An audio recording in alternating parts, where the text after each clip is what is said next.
अगर आज आप पूरी दुनिया में चल रहे सारे कॉन्फ्लिक्ट्स को वर्ल्ड मैप में एक एक करके रेड मार्क करते जाए तो दुनिया आपको लाल रंग में दिखेगी। मिसाइल्स, रॉकेट्स, बॉम्ब्स और खून से लथपथ धरती, यही आज का सत्य है। इस दुनिया की सबसे इंटेलिजेंट स्पीसीज ह्यूमंस यानी हम एक दूसरे के दुश्मन बनकर आमने सामने खड़े हैं। हमारे सनातन धर्म में ऐसे ही एक युग का वर्णन है जब अधर्म अपने चरम सीमा पर होगा। लोग आपस में मरते दम तक लड़ेंगे। धर्म, आस्था, विश्वास सब खत्म होने को आएगा। इसी को कहा गया है कलयुग। और पुराणों में बोला गया है कि इस कलयुग में ही कली और कल्कि के बीच होगा एक भयंकर युद्ध, जिससे सृष्टि का विनाश और कलयुग का अंत होने वाला है। आज एक बटन दबाने से ही हजारों न्यूक्लियर बॉम्ब्स कुछ ही सेकंड्स में धरती को खत्म कर सकते हैं। मतलब हम अपने उस अंत से चंद ही सेकंड्स दूरी में है। तो क्या कलयुग में मनुष्य धीरे धीरे अपनी विनाश की ओर बढ़ रहा है? क्या कलयुग का अंत आ चुका है? और क्या जल्द ही कल्कि अवतार का जन्म होने वाला है? आज के इस वीडियो में कोशिश करेंगे जवाब ढूंढने की ऐसे ही कुछ मुश्किल सवालों का। नमस्कार दोस्तों, मैं हूं रजत आपके साथ। So without any further edu, let's find out the truth. सत्य, त्रेता, द्वापर और कली, ये चारों युग इस सृष्टि की 4 डिफरेंट स्टेजेस है जिसमें मनुष्यों की फिजिकल, स्पिरिचुअल और मोरल एवोल्यूशन को बहुत ही डिटेल में डॉक्यूमेंट किया गया है वेदों और पुराणों में। इन चारों युगों को मिला के बनता है एक महायुग, जिसका टाइम ड्यूरेशन है 43,20,000 वर्ष। सतयुग में देवता देवलोक में रहते थे और असुर पाताल लोक में। त्रेता युग में धर्म और अधर्म एक ही दुनिया में मौजूद थे, जैसे राम और रावण। द्वापर युग में धर्म और अधर्म एक ही परिवार में दिखने लगा, जैसे पांडव और कौरव। वही कलयुग में धर्म और अधर्म एक ही मनुष्य के अंदर भी दिखाई देता है। इसका मतलब जैसे जैसे काल चक्र आगे घूमता गया, मनुष्य अपनी धर्म के मार्ग से थोड़ा थोड़ा दूर होता गया और उसके अंदर काम, क्रोध, लोभ, हिंसा जैसे अधार्मिक लक्षण बढ़ता गया। साथ ही उनकी आयु और लंबाई भी कम होती गई।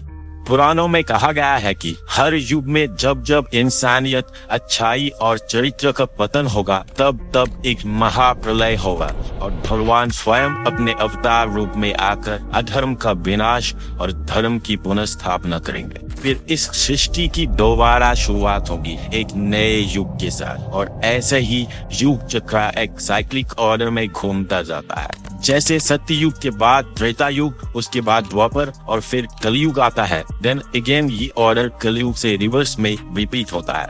मतलब कलयुग के बाद द्वापर, फिर त्रेता, उसके बाद सत्ययुग फिर से आता है और एक महायुग कंप्लीट होता है।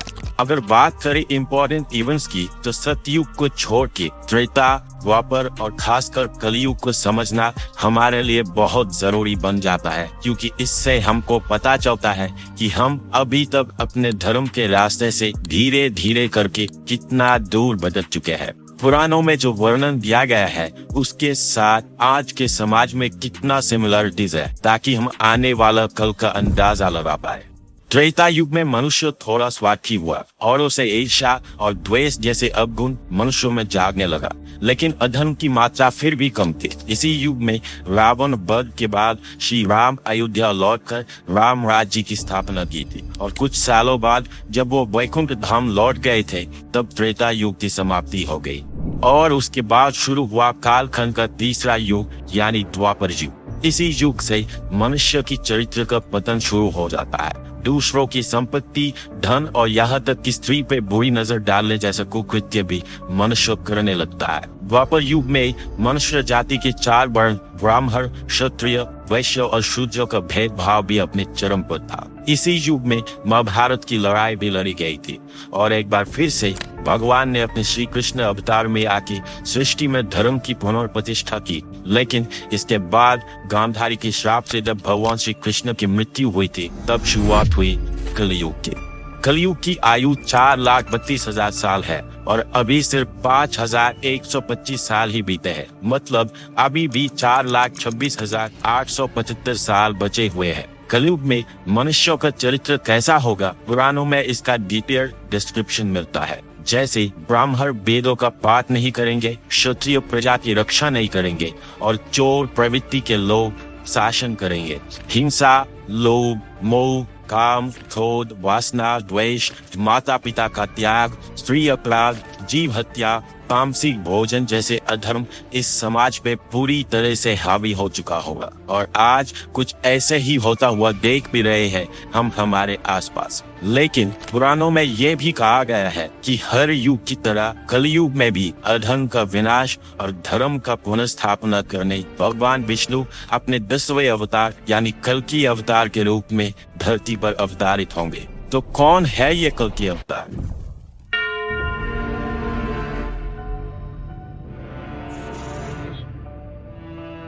जैसा कि हम जानते हैं, भगवान विष्णु अपने 9 अवतारों के जरिए धरती पर अवतारित हो चुके हैं। जैसे सतयुग में भगवान विष्णु ने 4 अवतार लिए थे, मत्स्य, कूर्म, वराह और नरसिंह अवतार। आगे त्रेता युग में वामन, परशुराम और राम अवतार।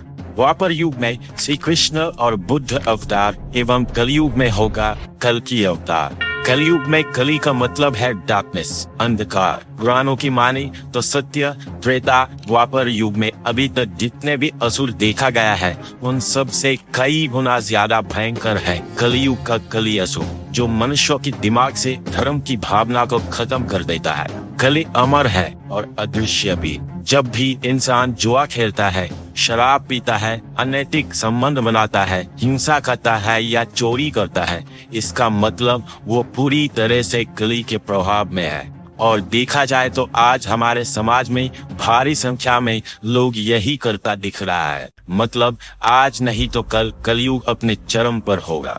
लेकिन महाभारत की लड़ाई के बीच भगवान श्री कृष्ण ने अर्जुन से कहा था, यदा यदा हि धर्मस्य ग्लानिर्भवति भारत अभ्युत्थानम् अधर्मस्य तदात्मानं सृजाम्यहम् परित्राणाय साधुनां विनाशाय च दुष्कृतम् धर्म संस्थापनार्थाय संभवामि युगे युगे। मतलब जब जब धर्म की हानि होती है तब तब मैं आता हूँ, जब जब अधर्म बढ़ता है तब तब मैं आता हूँ। सज्जन और साधु लोगों की रक्षा के लिए मैं अवतारित होता हूँ। दुष्टों की विनाश के लिए और धर्म की स्थापना के लिए मैं हर युग में जन्म लेता हूँ। और कलयुग में कली असुर का विनाश करने भगवान आएंगे अपने कल्कि अवतार के रूप में। ऐसा माना जाता है कि उत्तर प्रदेश के मुरादाबाद जिले के संभल गांव में कल्कि अवतार जन्म लेंगे। उनकी पत्नी होंगी पद्मा, जो माता लक्ष्मी का ही स्वरूप होंगे। कल्कि के गुरु होंगे भगवान परशुराम, जिन्हें अमरत्व का वरदान प्राप्त है। अग्नि पुराण में भगवान कल्कि के व्यक्तित्व का वर्णन है। वो 64 कलाओं में परिपूर्ण होंगे। तीर, कमान और तलवार को शस्त्र के रूप में धारण करेंगे और दुष्टों के संहार के लिए देवदत्त नाम के सफेद घोड़े पे सवारी करेंगे। भगवान शिव के आराधना से उन्हें दिव्य शक्तियां प्राप्त होंगी और उनके तलवार में वज्र जैसी शक्ति होंगी। लेकिन कली असुर इतना ताकतवर है कि कल्कि अवतार को भी कली का विनाश करने के लिए 7 चिरंजीवी की मदद लेना पड़ेगा। और क्योंकि कली अमर है तो उसका पूरी तरह से विनाश भी संभव नहीं है। कल्कि अवतार द्वारा कली असुर के शक्तियों का विनाश के साथ ही कलयुग का अंत होगा और फिर से आएगा सत्ययुग। इसके बाद फिर से कली धीरे धीरे एक के बाद एक युगों में अपना शक्ति बढ़ाता जाएगा और एक बार फिर कलयुग में जाके उसका शक्ति चरम पर होगा।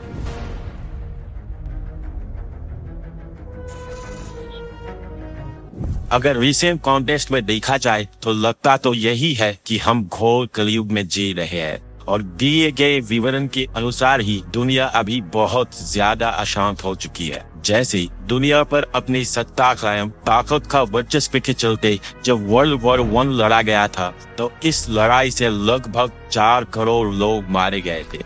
वही वर्ल्ड वॉर 2 में 7.5 करोड़ लोगों की जान गई थी।